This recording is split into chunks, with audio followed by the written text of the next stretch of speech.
Trouves-tu aussi que les municipalités s'intéressent assez à la jeunesse? Mon avis direct, je dirais que non. Il y a des réalités dans les ruralités où est-ce que les jeunes ont plus de place à sortir, ont plus de place à s'organiser. Je pense que c'est important que les jeunes utilisent leur voix puis disent qu'est-ce qu'ils veulent. Quand on pense à ce que les villes font et gèrent, on pense tout de suite à l'entretien des rues, à la collecte des déchets, au service d'incendie ou encore de police. Mais c'est plus que ça. C'est aussi les parcs, les bibliothèques, le transport en commun, les infrastructures sportives, mais aussi les festivals ou même encore les terrasses. Bref, c'est notre quotidien, peu importe notre âge. Pourtant, la jeunesse peine à y trouver sa place. Pourquoi? Un arrêté municipal, là, on se le cachera pas, c'est dry, là. C'est du jargon légal. Le défi de tout ça, c'est aussi vraiment, c'est comment rendre ça attrayant. Nous avions souvent le commentaire que les jeunes ne savent pas où trouver l'information. Premier défi, la communication. Comment rejoindre et interpeller les plus jeunes?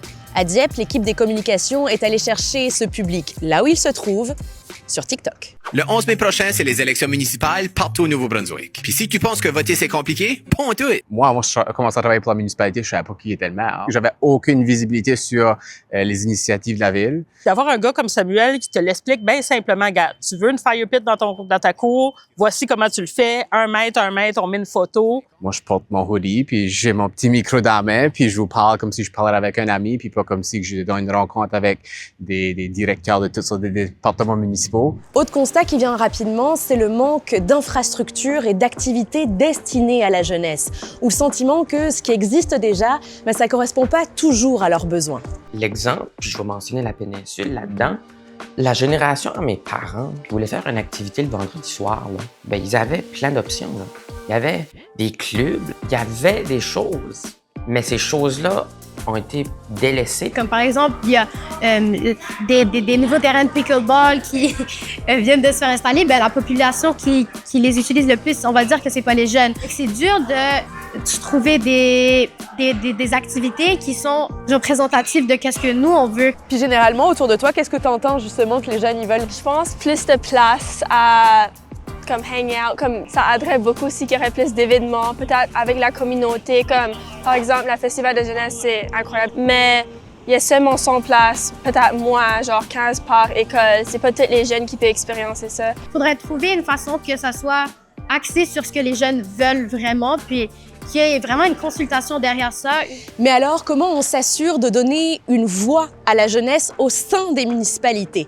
Certaines ont pris des initiatives en ce sens, comme la ville de Moncton qui a mis en place depuis 20 ans un comité consultatif de la jeunesse qui regroupe une quinzaine d'élèves de 5 écoles secondaires différentes. On a une réunion par mois. Il y a des personnes qui viennent et expliquent leur plan, puis ils demandent comme « Oh, qu'est-ce que vous pouvez faire? Qu'est-ce que vous pensez de ce plan? » Puis on donne des idées, on dit notre avis. C'est important pour nous de s'assurer que les jeunes qui vont utiliser ces infrastructures-là, qui vont utiliser nos sentiers, non pas, qu'ils soient bien consultés, parce que c'est vraiment eux qui vont utiliser ces espaces-là dans le fond dans 5, 10 ans, 15 ans.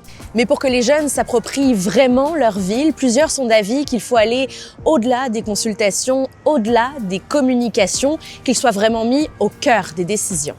Souvent, on donne une place aux jeunes, mais seulement qui est là comme observatrice. On aimerait vraiment avoir plus que ça, de mettre les jeunes au centre de la décision pour qu'ensuite, ça représente un peu plus les jeunes, ces endroits-là. Je sais pas si qui vraiment comme prend en considération qu'est-ce qu'on dit, mais je sais qu'on essaie de notre mieux, puis ça aiderait beaucoup si on serait comme certainement si ça va changer quelque chose. On peut pas y contribuer si on nous laisse pas y contribuer. À ton avis, comment on va chercher cette jeunesse-là? C'est en l'écoutant. Puis c'est en ne portant pas de jugement non plus. Puis qu'on peut rêver aussi, puis qu'on aime nos communautés où est-ce qu'on grandit dedans, puis qu'après ça, qu'on est capable de s'impliquer, d'y rentrer dedans, puis de la rebâtir. Bon, c'est sûr que les réalités entre les régions sont bien différentes. Certaines sont aux prises avec un exode de la jeunesse, alors que d'autres connaissent un véritable boom démographique.